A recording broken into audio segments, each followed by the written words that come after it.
Move now. I'm not flying 12 hours next to that. Bradford Kingsley III didn't even look up from his crystal tumbler of bourbon as he spoke. He simply waved a dismissive hand in the direction of the woman standing in the aisle, the way a man might shoo away a fly that had landed on his steak. The first-class cabin of the Boeing 777 fell into an uneasy silence as nearby passengers turned to watch. Dr. Amara Chen stood perfectly still in seat 2B's aisle, her boarding pass held loosely between two fingers. She was a tall woman in her late 30s, dressed in a tailored charcoal blazer over a cream silk blouse, her natural curls pulled back into an elegant low bun. A simple gold pendant rested at her throat. She looked exactly like what she was, a woman who had earned every inch of the seat beside the man who refused to share it. "Excuse me," she said quietly. Bradford finally lifted his eyes. He was 61 years old, silver-haired, wearing a navy suit that probably cost more than most cars. His face carried the permanent flush of expensive liquor and a lifetime of getting his way. He looked at Amara the way a buyer inspects damaged goods. "I said move," he repeated, louder this time, slower, as if she might not understand English. "Tell the stewardess to find you something in the back. I paid $18,000 for this seat, and I will not spend the next 12 hours next to someone who clearly does not belong here." A businessman too rose back, lowered his newspaper. A woman across the aisle stopped pretending to read her magazine. Phones quietly slid from pockets. Amara took a slow breath. "Sir, this is my assigned seat. I'd appreciate it if you'd let me through to the window." "Did you not hear me?" Bradford's voice climbed. He gestured toward her with his bourbon sloshing amber liquid onto the leather armrest. "I don't know what affirmative action program got you up here, or whose air miles you borrowed, but this is first class. Look at you. Where's your luggage? That little tote? That's not first-class luggage, sweetheart." Amara's jaw tightened almost imperceptibly. Her left hand, the one not holding the boarding pass, curled into a quiet fist at her side. But her voice, when it came, was steady as a metronome. "Sir, I'm asking you one more time. Please let me into my seat." Bradford laughed. It was a short, sharp, ugly sound. Then he turned to the elderly white woman seated across the aisle and rolled his eyes theatrically, as if inviting her into a private joke. The woman looked away, mortified. A flight attendant appeared at Bradford's elbow within seconds. Her name tag read Priya. She was small, mid-20s, with the carefully composed expression of someone who had been trained to diffuse exactly this situation and had probably never imagined she'd actually have to. "Is there a problem, sir?" "Yes, there's a problem," Bradford snapped, jabbing a finger toward Amara. "She's the problem. I want her moved. I'm a platinum executive member. I've flown over 1,000,000 miles with this airline, and I am telling you right now I refuse to sit next to her. Find her somewhere else. Economy, the cargo hold, I don't care." Priya's professional smile faltered. She looked at Amara apologetically, then back at Bradford. "Sir, the passenger has a valid boarding pass for seat 2A. I'm afraid I can't reassign." "Then reassign me," Bradford barked. "Bump someone up from coach. Bump down. Do something. Because if she sits there, I'm going to make every minute of this flight a complaint letter to your CEO. Do you know who I am?" The cabin was now completely silent. Even the soft hum of conversation had died. Phones were no longer hidden.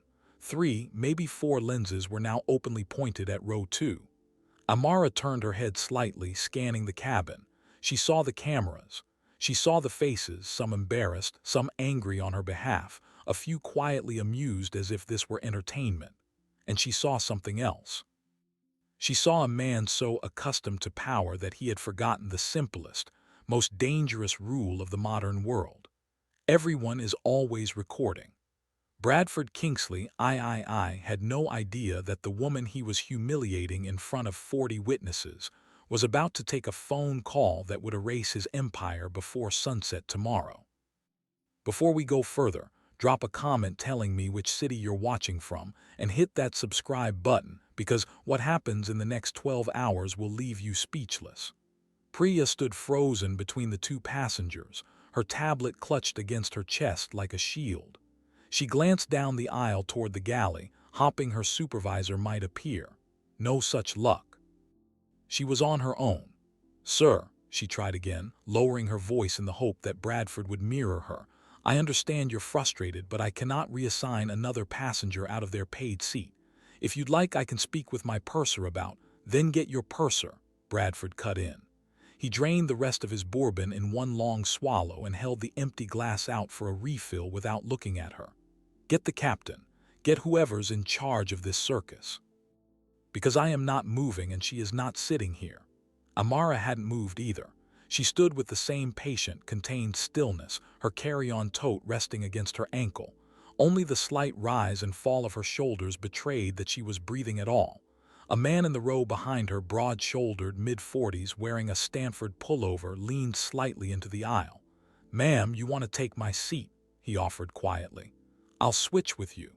Seriously." Amara turned and gave him a small, grateful smile. "Thank you, that's very kind, but I'm not switching." "Of course she's not switching," Bradford muttered. "She wants the scene. They always want the scene." That word "they" hung in the cabin like smoke. The woman across the aisle, the elderly one Bradford had tried to recruit earlier, finally turned in her seat. She was perhaps 70, silver-haired, wearing a soft lavender cardigan and the kind of pearl earrings that suggested she had been raised to never make a scene in public. She had clearly decided to make an exception. "Young man," she said, her voice trembling but firm, "you are an embarrassment to this airline, to your generation, and to whatever family raised you. Sit down and be quiet." Bradford's mouth fell open. "Excuse me. You heard me." A ripple of quiet approval moved through the cabin. Someone whispered yes. Someone else murmured thank you. Bradford's flush deepened from pink to crimson. He turned away from the old woman as if she didn't exist and fixed his glare back on Priya. "Where's your supervisor?" "Right here, sir." A new voice. Calm, low, masculine. The purser had arrived, a tall man in his 50s with steel-gray hair, sharp posture, and a name tag that read Daniel. He had the bearing of someone who had spent 30 years in the air and had personally seen every variety of human behavior at 35,000 feet. Nothing on his face suggested surprise. "Sir," Daniel said, addressing Bradford directly, "I've been briefed by my colleague. Let me be very clear with you because I want to avoid any misunderstanding. This passenger," he gestured politely toward Amara, "has a valid boarding pass for the seat next to yours. She will be sitting there. You have two options. Option 1, you take your seat, you behave yourself, and we have a pleasant flight to Singapore. Option 2, you continue this behavior and I document it and we deplane you before we close the cabin door." Bradford laughed in disbelief. "Deplane me? Do you have any idea?" "I don't care, sir," Daniel said mildly. "I genuinely don't. I've had senators on this aircraft. I've had movie stars and CEOs and a sitting head of state. The rules are the same for all of them." He turned to Amara and his entire demeanor softened. "Ma'am, I am so sorry for the delay. May I help you with your tote?" "Thank you, Daniel," Amara said. "I've got it." She finally moved. Bradford, glaring like a child denied a toy, swung his knees aside just barely enough for her to pass. Amara had to twist sideways, lifting her tote over his lap to avoid touching him. She slid into the window seat, placed her bag at her feet, and clicked her seatbelt with quiet, deliberate precision. She did not look at Bradford. She opened her tote, pulled out a slim leather portfolio and a pair of reading glasses, and began reviewing what appeared to be a stack of legal documents. Bradford stared at her profile for a long moment. Then he muttered, just loud enough for the man in the Stanford pullover to hear and later swear to under oath, "Unbelievable. They'll let anyone in here now." Priya quietly retrieved a fresh bourbon. Daniel returned to the galley. The seatbelt sign chimed. The cabin door sealed shut with a soft pneumatic hiss. And somewhere in row 12, a young woman finished uploading a 37-second video clip to TikTok with the caption, "First-class racist meltdown lacks right arrow Singapore. Wait till you see her face." She hit post just as the wheels left the runway. The Boeing 777 climbed steeply over the Pacific, banking west into a sky already burning orange with sunset. Below, Los Angeles shrank into a glittering circuit board of light. Above, 12 hours of open ocean and open silence stretched ahead. Inside the cabin, the silence was the loudest sound of all. Bradford Kingsley III sat rigid in his aisle seat, jaw working, one hand white-knuckled around his fresh bourbon. He had spent the entire taxi and takeoff muttering under his breath small, sharp asides he believed only he could hear. Ridiculous. This country. Standards. The kind of words a man uses when he is trying to recruit invisible allies. But the cabin was no longer on his side. The old woman in lavender had returned to her crossword with the deliberate posture of someone refusing to share air. The Stanford man in the row behind had not put down his phone.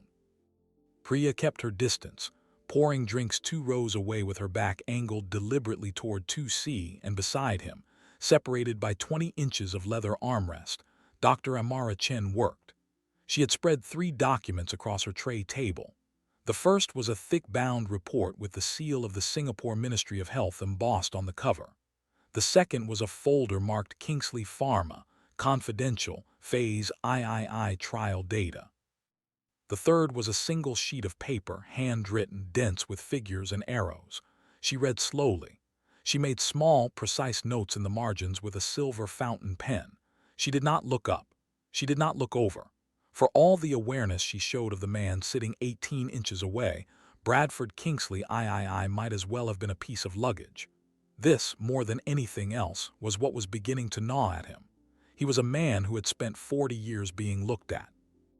Looked at by board members, looked at by senators, looked at by waitstaff who learned his bourbon order on the first visit, to be ignored, to be sat next to and rendered invisible by a woman he had publicly tried to erase, was a sensation his nervous system did not know how to process. He cleared his throat, loudly. Amara turned a page. He cleared it again. Some of us are trying to sleep. Without raising her eyes, Amara reached up and clicked off her overhead reading light, leaving only the small, focused beam of her personal task lamp angled down at her papers. Then she kept reading. Bradford's lip curled. He turned to the aisle, raised a finger, and snapped it twice. Miss Priya approached, expression carefully neutral. "Sir, my seatmate is shining a light directly at my face. I'd like to be moved." Priya glanced at the lamp. It was angled by any reasonable measurement, 90 degrees away from Bradford and directly down at Amara's tray table. The light touching Bradford was approximately the same amount of light touching the moon. "Sir," Priya said carefully, "the lamp appears to be directed at the passenger's own workspace. It's reflecting, off her papers, into my eyes. I have a medical condition." Amara, without looking up, without changing expression, turned the page of her report and made another note. Priya took a breath. "Sir, I'm happy to bring you a sleep mask." "I don't want a sleep mask. I want to be moved." "Sir, the cabin is full. There are no available first-class seats. If you'd like, I can ask in business." "Don't insult me." The Stanford man behind them snorted audibly. Bradford whipped around. "Something funny, friend." The Stanford man, who, it would later be reported, was a venture capital partner named Marcus Liu who had personally backed 3 of Bradford's competitors, smiled with all his teeth. "Nothing at all, friend. Please, continue." Bradford turned back to face forward. His knuckles tightened around the bourbon glass until they went bone white. Priya quietly retreated. It was at this exact moment, somewhere over the Pacific at 38,000 feet, that the small screen embedded in the seatback in front of Amara lit up with a soft chime. A satellite text notification, delivered through the airline's premium messaging service. The kind only a handful of passengers paid extra for. Amara glanced at it. Her eyes lingered for a half-second longer than usual. Then she set down her fountain pen, capped it carefully, and reached into her tote for her phone. The message on the screen was 3 words long. She read it twice. A small, private smile touched the corner of her mouth, the first expression of any kind she had allowed since boarding. The 3 words read, "He just signed." 11 hours and 47 minutes remained in the flight. Bradford Kingsley III had no idea that they were already, in every way that mattered, his last. Amara set the phone face down on her tray table, took a slow breath, and returned to her documents. But anyone watching closely, and Marcus Liu, 2 rows back, was watching very closely indeed, would have noticed that her pen now moved with a different rhythm. Faster, more decisive. The notes she made were no longer questions in the margins. They were instructions. She worked for another 40 minutes without pause. Then she gathered her papers into a neat stack, slipped them back into the leather portfolio, and tucked the portfolio into her tote. She removed a slim laptop, opened it, and connected to the aircraft's premium Wi-Fi using credentials she typed without looking at the keys. 3 rows up, the cabin lights dimmed for the overnight portion of the flight. Most passengers were already reclined, blankets pulled to their chins, the soft blue glow of seatback screens illuminating sleeping faces. The first-class cabin took on the hushed, church-like quality of a long-haul red-eye. Bradford had not slept. He had finished his bourbon, ordered a fourth, been politely refused by Priya, ordered a glass of wine instead, finished that, and now sat in the dim cabin with his arms crossed and his face set in a permanent scowl. He had also, in the last half hour, begun to do something that men like Bradford do when they have run out of options. He had begun to type. His phone screen glowed brightly in the dark cabin, casting an unflattering blue light up onto his jowls. He was composing an email. His thumbs moved fast and angry. From his angle, he assumed no one could see his screen. He was wrong. Marcus Liu, who had not slept on a plane in 15 years and had instead made a hobby of observing his fellow first-class passengers, could see Bradford's screen reflected with surprising clarity in the polished metal trim of the overhead bin. He could not read every word, but he could read enough. The subject line said urgent, Singapore deal. The body began, gentlemen, I need you to delay tomorrow's signing by 48 hours. Something has come up that I want to. Marcus took out his own phone. He did not photograph Bradford's screen because he didn't need to. He simply opened a secure message to a junior partner in Hong Kong and typed, find out everything you can about Kingsley Pharma's Singapore deal. Specifically, the signing scheduled for tomorrow morning local time. Who's the counterparty? Has anything moved? Reply within the hour.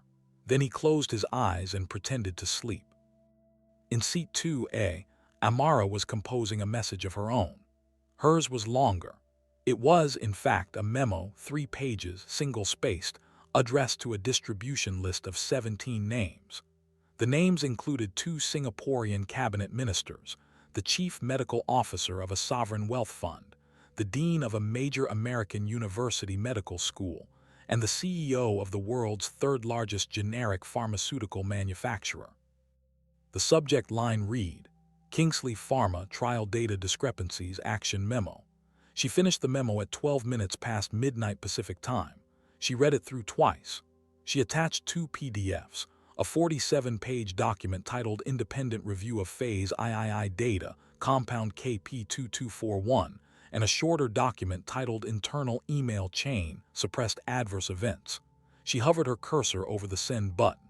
For the first time since boarding, she looked sideways. Just briefly. Bradford was hunched over his own phone, typing furiously, oblivious. The expensive bourbon had blurred the edges of him. His tie was loosened. His silver hair had fallen forward over his forehead. He looked in this moment less like a titan and more like what he had always been underneath. A tired old man who had spent his entire life confusing fear for respect. Amara turned back to her screen. She clicked send. The memo traveled from the aircraft up to a satellite, down to a ground station in Guam, across fiber optic cable to Singapore, and into 17 inboxes simultaneously. Most of the recipients were already awake. Singapore was ahead of Los Angeles by 15 hours. It was 3 o'clock the following afternoon there. Office hours. Active hours. The hours during which empires are quietly disassembled. Within 4 minutes, the first reply came back. It was from the permanent secretary of the Singapore Ministry of Health. It contained 2 sentences. Received. We are halting the signing. Amara read it. She closed her laptop. She slid it carefully into her tote. Then she reclined her seat to a comfortable 30 degrees, accepted the blanket Priya quietly draped over her shoulders, and closed her eyes. In the seat beside her, Bradford was still typing. He did not know that the deal he was trying to delay no longer existed. He did not know that the woman beside him had ended it with a single email. He did not know anything yet, but he would. In approximately 10 hours, when the wheels touched down at Changi Airport, he would. The Pacific stretched out below them, dark and endless and patient. Amara slept. She slept for 6 hours. It was the deepest, most peaceful sleep she had taken in months. Bradford did not sleep at all. He drank coffee instead. 3 cups by the time the cabin lights began their slow brightening for the breakfast service, a 4th as the flight attendants moved through with hot towels. His eyes were red-rimmed and pouched. His silver hair, once swept back with confident vanity, now stuck up in tufts where he had run his hands through it during the night. He had sent 43 emails. He had received 7 replies. None of them said what he wanted them to say. The first reply from his Singapore counsel said only, "Call me when you land. Do not call from the plane." The second from his chief of staff back in New York said, "Sir, I am hearing strange things from Singapore. Please call me the moment you have signal." The third through 7th said variations of the same thing. "Variations of something is wrong, sir, and we don't know what." Bradford had stopped typing around hour 9. He sat now in the dim morning light of the cabin, watching the small map on his seatback screen as a tiny digital airplane crawled across the South China Sea toward the green dot of Singapore. His bourbon glass had been cleared away. His tie was crooked. The flush had drained from his face, leaving behind something gray. Beside him, Amara stirred. She lifted the eye mask Priya had given her, blinked once, and stretched her shoulders with the unhurried satisfaction of someone who had slept exactly as long as she had wanted to. She accepted a hot towel with a quiet thank you. She accepted a glass of orange juice. She did not look at Bradford. She had not looked at him for 12 hours. Bradford, however, had begun to look at her. He looked at her the way a man looks at a stranger who has just walked into his house and started rearranging his furniture, and who he is slowly beginning to suspect is not, in fact, a stranger. Something about her had changed in his perception overnight. The blazer, which last evening had registered to him as cheap pretension, now registered as quietly expensive. The gold pendant which he had dismissed, he now noticed was a small, exquisite piece, the kind of thing an art dealer would recognize. The leather portfolio she had spent 4 hours writing in. The laptop. The fountain pen. The way Daniel, the purser, had spoken to her, not with the polite efficiency reserved for ordinary first-class passengers, but with a deeper, quieter deference, the kind reserved for the very small number of people whose names appear on lists that flight crews are briefed about before boarding. A small worm of unease began to turn in Bradford's gut. He cleared his throat. "Excuse me." Amara took a sip of her orange juice.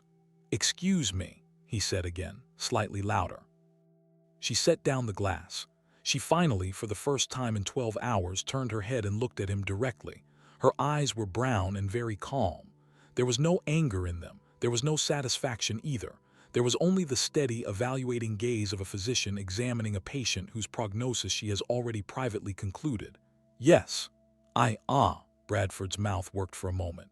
"I wanted to say, about last night, it had been a long day. I think I may have been somewhat, that is to say, I was perhaps not at my best. I'm sure you understand, the pressure of travel, international deals. One isn't always Mr. Kingsley." He stopped. He had not told her his name. "I'm sorry," he said carefully. We have not been formally introduced, no." She set down her juice glass. "But I know who you are. I have known who you are since I sat down." Bradford's face did something complicated. The unease in his gut began to climb upward into his chest. "And you are Dr. Amara Chen." The name meant nothing to him. He searched his memory for it, found nothing, and his expression betrayed him. Amara smiled. It was not a kind smile. It was not a cruel smile either. It was the smile of a surgeon picking up a scalpel. "I'm the principal investigator," she said quietly, "of the independent review panel that the Singapore Ministry of Health commissioned 6 weeks ago to examine the phase III trial data for KP2241. The drug your company is, or rather was, scheduled to license to the Singapore government for $3.4 billion at 9 o'clock this morning local time." Bradford did not move. "I sent my final report to the ministry last night," Amara continued in the same gentle, conversational tone. "At about the time you were ordering your 4th bourbon, the signing has been cancelled." A small green light on the cabin ceiling chimed. Priya's voice came softly over the intercom. "Ladies and gentlemen, we have begun our initial descent into Singapore Changi Airport." Bradford's lips moved. No sound came out. "You have approximately 40 minutes, Amara said, picking up her orange juice again, "before you find out what else I sent." The 40 minutes that followed were, by every measure that mattered to Bradford Kingsley III, the longest of his life. He did not speak again. He could not. His mouth had gone completely dry, and his tongue felt several sizes too large for it. He sat perfectly still in his seat as the 777 began its long, gentle descent through the morning clouds toward Singapore, and he tried, with the entire processing power of a brain operating on no sleep and 4 bourbons, to understand what had just happened to him. KP2241. The Singapore deal. The signing this morning. He knew the deal intimately. Of course he did. It was the largest single licensing agreement in Kingsley Pharma's 60-year history. $3.4 billion, paid out over 7 years, in exchange for exclusive distribution rights to a new class of cardiovascular drug across all of ASEAN. His chief financial officer had been working on it for 2 years. His board had been briefed monthly. The press release was already written.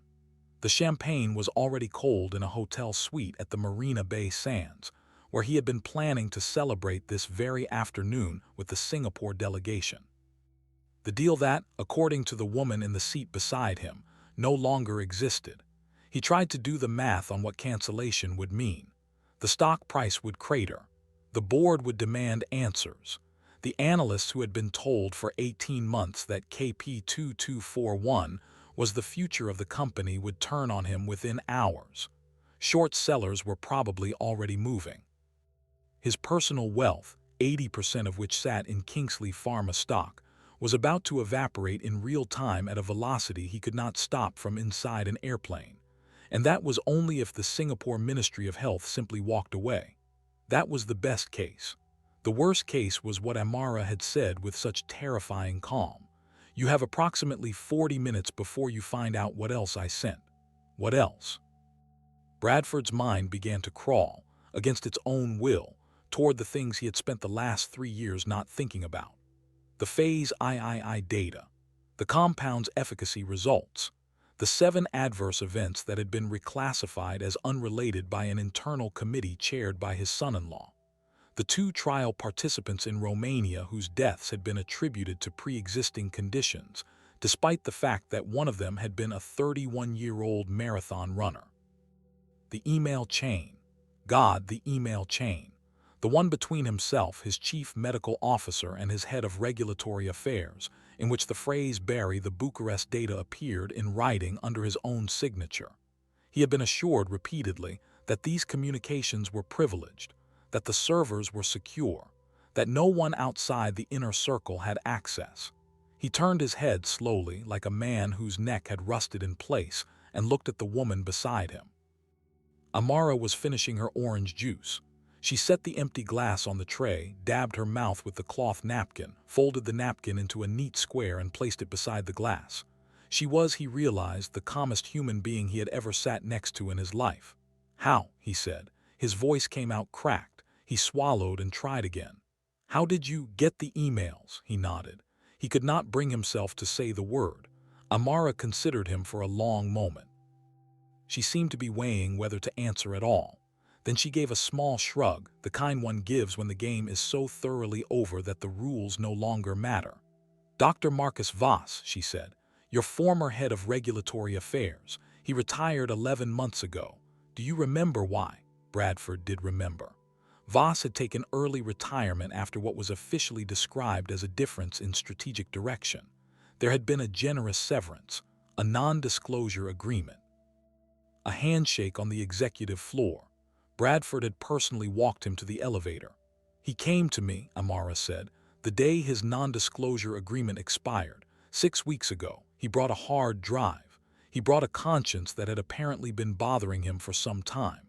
He told me he had a daughter who was a cardiologist and that he could not in good faith allow what was about to happen in Singapore to happen without saying something.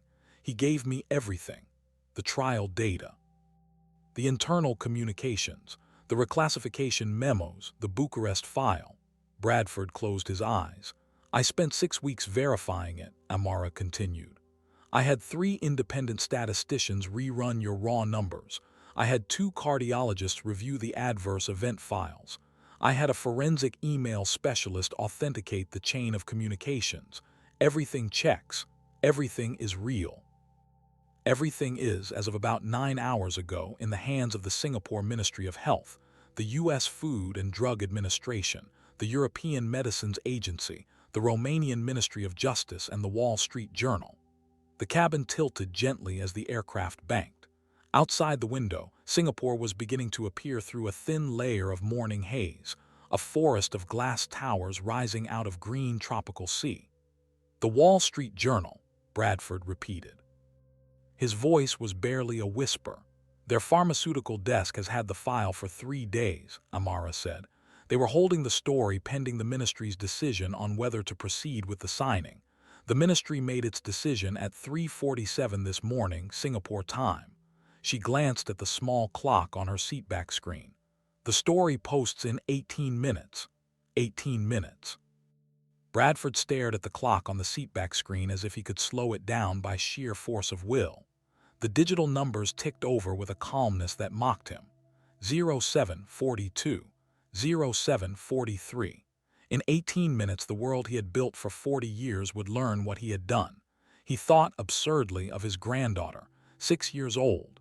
She would be at school in Greenwich right now, except it was the middle of the night there, so she would be asleep.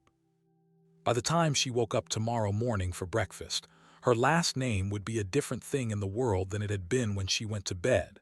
Her teachers would know. Her friends' parents would know. Kingsley. The name on the children's hospital wing he had endowed. The name on the business school building at Wharton. The name on the boat. The name she drew in crayon on the cards she made him for his birthday. He felt something hot and unfamiliar at the corners of his eyes and was horrified to recognize it as tears. "Dr. Chen," he said. His voice had become something small. "Please." Amara turned her head. She did not say anything. She simply waited. "Please," he swallowed. "Whatever this is, whatever you think I did, I have resources, I have foundations. There are charitable structures there is a way to make this stop, to make this quieter. For everyone, there are people who depend on me, employees, shareholders, my family. There are Mr. Kingsley," he stopped. "The 2 people who died in Bucharest," Amara said quietly. "Did they have families?" Bradford's mouth opened. It closed.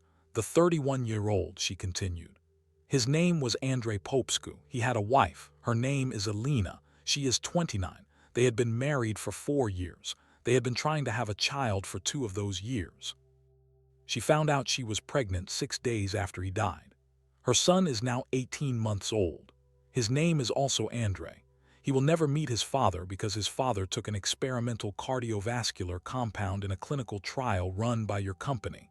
And when his heart stopped in his sleep at 3 in the morning, your internal review committee, chaired, I believe, by your son-in-law, classified the death as unrelated to study drug, on the basis of no autopsy. Because you did not request one, because requesting one would have triggered regulatory reporting requirements that would have delayed the trial by 18 months. Bradford could not speak. The other death was a woman named Mariana Dumitru. She was 44. She was a kindergarten teacher. She had 3 children. Her youngest is 9. I have his school photograph in the file I sent the ministry. I included it because I wanted them to remember when they were making their decision that this was not about data points. It was about a 9-year-old boy who comes home from school every day to a house where his mother used to be." Amara's voice had not risen. It had not hardened. It had stayed exactly as quiet and exactly as steady as it had been when she first asked Bradford to let her into her seat 12 hours and a lifetime ago. "You asked me what I thought you did," she said. "That is what I think you did. And I do not think that quieter is the appropriate response. I think louder is the appropriate response. I think the entire world should be loud about this, for a very long time, so that the next pharmaceutical executive who is tempted to bury inconvenient deaths in inconvenient countries hears the sound and reconsiders." The seatbelt sign chimed. Ladies and gentlemen, the captain has illuminated the seatbelt sign as we make our final approach into Changi Airport. Please return your seats to the upright position and stow your tray tables. Amara reached forward and folded her tray table back into place. She moved the lever on her armrest and brought her seat upright. She did all of this with the same neat, unhurried efficiency she had brought to everything else. Bradford had not moved. His tray table was still down. His seat was still reclined. He was staring at his own hands as if he had never seen them before. Behind them, 2 rows back, Marcus Liu was on his phone. He was not whispering. He was speaking in a normal conversational tone because he had calculated correctly that Bradford was no longer in any condition to register what was being said around him. Yes, Marcus was saying. Confirmed. Singapore Ministry pulled out at 4 in the morning local. Journal is publishing inside the hour. FDA has the file. Yeah. Short the stock at open. Everything. And get me on a call with the independent directors of the Kingsley Pharma board by noon Eastern. We are going to need a new CEO by Friday. He hung up. He looked at the back of Bradford's gray head with no particular emotion at all, and then he turned to the window and watched Singapore rise up to meet them. The wheels touched down at Changi Airport at 7:59 in the morning local time. The story posted at 8 on the dot. By the time the aircraft reached the gate, Bradford Kingsley III's phone, which he had set to silent for landing, had received 417 notifications.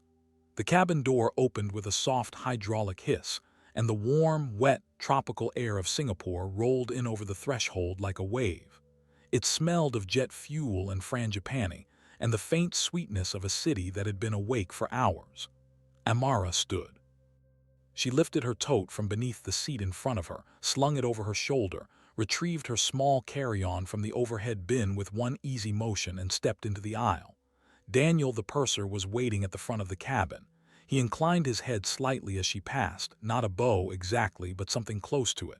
Dr. Chen, thank you for flying with us. Please give my regards to the minister. I will, Daniel, thank you for everything. She did not look back at seat 2C. She did not need to.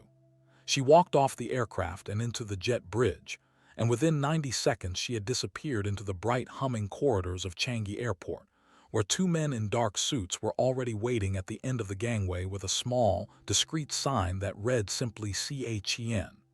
Bradford Kingsley III remained in his seat. He could not seem to make his body move. His phone was buzzing continuously now, a low constant vibration against his thigh, like a hive of insects he had swallowed. Passengers filed past him down the aisle. Some glanced at him. A few, the ones who had already opened their phones and seen the headline, glanced longer. Kingsley Pharma buried trial deaths to push drug to Singapore market. Internal emails reveal years of concealment. The byline was already trending globally. Priya appeared at his elbow. Her professional smile was gone, replaced by something more complicated, pity maybe mixed with the careful neutrality of a woman who had been trained to handle every kind of passenger except this one. Sir, we've arrived in Singapore. We need you to disembark, please. Bradford looked up at her with the dazed expression of a man pulled from a car wreck. My phone, he said. Yes, sir. It won't stop. Yes, sir. Would you like assistance to the terminal? He nodded slowly. He stood, eventually, with effort, and gathered his briefcase from the overhead bin with hands that had begun, faintly, to tremble. Priya walked beside him down the aisle. The Stanford pullover man, Marcus Liu, had already disembarked. The old woman in lavender was gone. The cabin was almost empty. At the door, Daniel inclined his head a second time. This bow was not the same as the one he had given Amara. This was the perfectly correct, perfectly icy bow of a service professional saying goodbye to a passenger he hoped never to see again. Mr. Kingsley, safe travels. Bradford walked into the jet bridge. By the time he reached the terminal, the 2 men waiting for him were not the 2 men he had been expecting. He had been expecting his Singapore counsel, a thin, fussy lawyer named Wei, and a driver from the Mandarin Oriental, who would have taken him directly to a champagne breakfast at the Ministry of Health building on College Road. That had been the plan. That had been the morning, 12 hours ago, when the world still made sense. The two men waiting for him now were not lawyers and not drivers. They were dressed in the unmistakable uniforms of the Singapore police force, and behind them stood a third man in plainclothes who introduced himself, with great politeness, as Detective Inspector Tan of the Commercial Affairs Department. "Mr. Kingsley, good morning. I am sorry to greet you under these circumstances. The Attorney General's Chambers has issued a request, in cooperation with American and Romanian authorities, that you remain in Singapore pending an interview regarding Kingsley Pharma's Phase III trials. You are not under arrest at this time. However, I must ask you to surrender your passport, and I will need to escort you to a private interview room here at the airport. Do you understand?" Bradford understood very well. He understood that he was not getting on another airplane today. He understood that the champagne in the suite at Marina Bay Sands was going to go warm and undrunk. He understood that by the time the lawyers he was about to call had assembled in the air over the Pacific, the story would already have moved from the Journal to every wire service on Earth, and that by tomorrow morning his face would be the face on the cover of every business publication in 3 languages. He understood that he had lost. He nodded. The 2 officers escorted him, with great courtesy, away from the gate, away from the bright shopping concourses, down a quiet side corridor marked staff only, and into a small windowless room where the long, official end of Bradford Kingsley III's life as a free and powerful man was about to begin. Meanwhile, on the other side of the airport, Dr. Amara Chen slid into the back of a black sedan. The driver handed her a small porcelain cup of jasmine tea, still hot, with the lid balanced perfectly on top. She took it with both hands. She closed her eyes for a moment. Then she opened them, looked out at the Singapore morning, and said, "Take me to the ministry, please. The minister is expecting me." The car pulled away from the curb. By the time it reached the Padang, Kingsley Pharma stock had dropped 41%. By noon, the board would announce Bradford's resignation. By Friday, he would be indicted in 3 countries, but all of that was still in the future. For now, there was only a warm cup of tea, a quiet driver, and the soft pink light of the tropical morning, settling like a benediction over a woman who had simply asked, 12 hours ago, to be allowed to sit in the seat she had paid for. The Ministry of Health building on College Road was a low, elegant structure of cream-colored stone and dark glass, set among manicured rain trees that filtered the morning sun into soft golden shafts. Amara's car pulled into the side entrance, where a young woman from the minister's office was already waiting on the steps with a tablet and a quiet smile. "Dr. Chen, the minister is finishing a call. He'll be with you in 5 minutes. May I bring you anything?" "Coffee, water, something to eat." "Just water, thank you. And is there a television? I'd like to see the news." "Of course, ma'am, this way." She was led through a quiet marble corridor to a small private waiting room with a leather sofa, a low coffee table, and a flat screen mounted on the wall. The young woman handed her a remote and a chilled bottle of mineral water, then withdrew with a soft click of the door. Amara turned on the television. She did not need to search for the channel. Every business channel on Earth was running the same story. CNBC, Bloomberg, Channel News Asia, BBC World. The chyrons all said variations of the same words. Kingsley Pharma scandal, stock halted, trial deaths concealed. On screen, an anchor in London was speaking to a financial analyst in New York via split screen. The analyst, a woman in her 50s with rimless glasses, was speaking in the careful, measured tone of someone who had been on the phone all morning and was now trying very hard not to sound as gleeful as she actually was. "What we're looking at, Sarah, is essentially an extinction-level event for Kingsley Pharma. The Singapore deal was their growth story for the next decade. With that gone, with the FDA opening a formal investigation, with Romanian prosecutors signaling potential criminal charges, and with the founder personally implicated in the email chain, there's simply no version of this company that survives in its current form. We're seeing the board scrambling. We're hearing his resignation could come within hours. And the founder himself, Joanne, Bradford Kingsley, what do we know about his whereabouts?" That's the extraordinary thing, Sarah. According to multiple sources, he was on a flight from Los Angeles to Singapore overnight, flying to the signing, and was detained by Singapore authorities upon landing. He is, as we speak, in an interview room at Changi Airport. No formal arrest, but his passport has been taken. The man flew personally into the jurisdiction that is now most likely to prosecute him. Amara took a small sip of her water. She set the bottle down on the coffee table with the same neat, deliberate motion she had used for everything that morning. The door opened. A tall, slim man in a dark gray suit stepped in. He was perhaps 60, with thinning hair brushed back from a high forehead and the kind of quiet, intelligent eyes that had spent 40 years in public service. The Minister of Health. Amara. She rose. He crossed the room and took both of her hands in his briefly, warmly. You did extraordinary work. Thank you, Minister. Sit, please. He sat on the sofa across from her and exhaled, long and slow, like a man who had been holding his breath since 4 o'clock that morning. We came so close, so close. If your team had finished a week later, if Voss had come to a different investigator, we would have signed. We would have distributed that compound to every cardiology clinic in this country. I do not want to think about what that would have meant. I do not want to think about how many Singaporean Andres there might have been. Amara nodded. She did not say anything. There was nothing to say. The Attorney General is preparing the criminal referral now, the minister continued. We are coordinating with the Americans and the Romanians. The Romanian prosecutors are particularly motivated, as you might imagine. There will be charges. There will be a trial. It will take years, but it will happen. Good. You will be asked to testify. I expected that. It will not be comfortable. The defense will come after you personally. Your credentials, your motives, your methods, they will try to make it about you. Amara smiled just slightly. Minister, I sat next to that man for 12 hours last night. He spent the first 10 minutes of the flight trying to have me removed from my seat because of the color of my skin. There is video of it. There are 40 witnesses to it.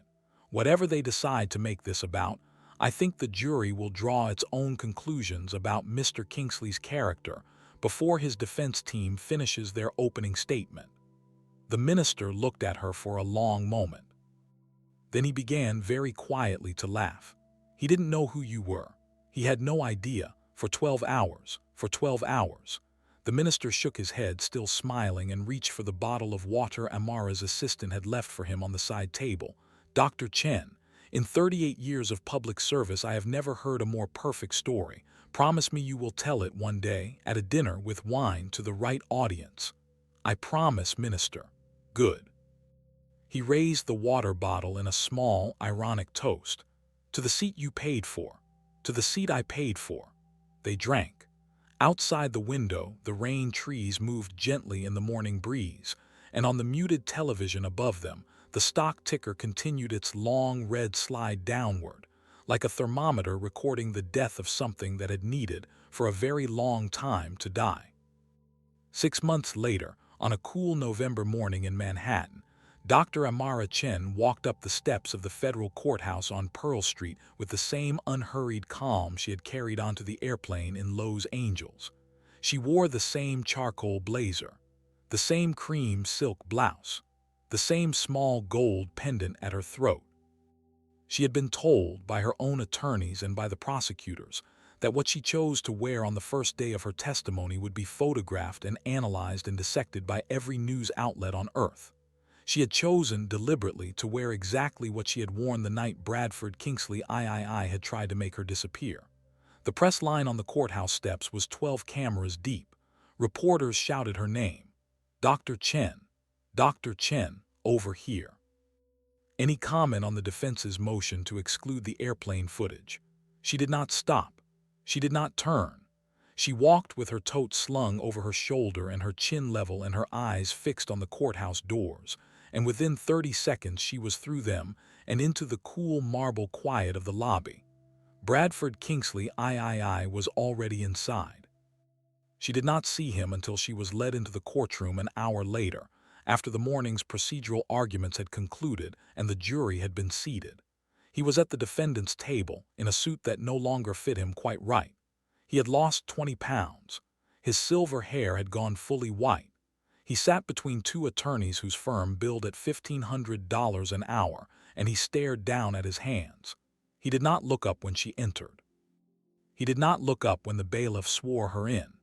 He did not look up when the lead prosecutor, a young woman from the Southern District of New York named Yolanda Reyes, walked her through her credentials, her qualifications, her appointment by the Singapore Ministry of Health, and the 6 weeks of work that had culminated in the report she had transmitted from 38,000 feet over the Pacific Ocean.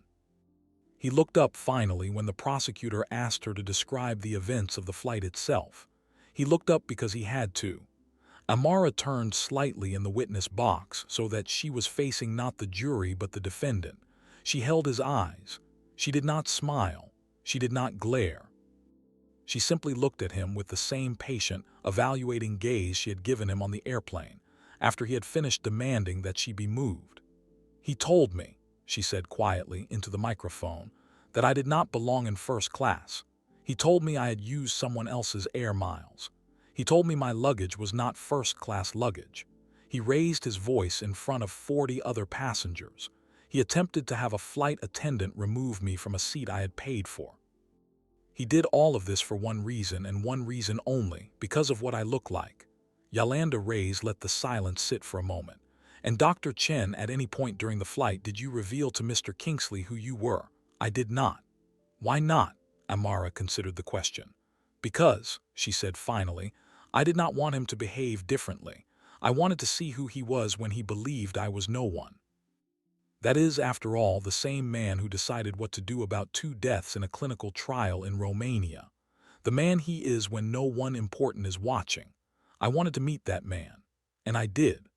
Bradford Kingsley III closed his eyes.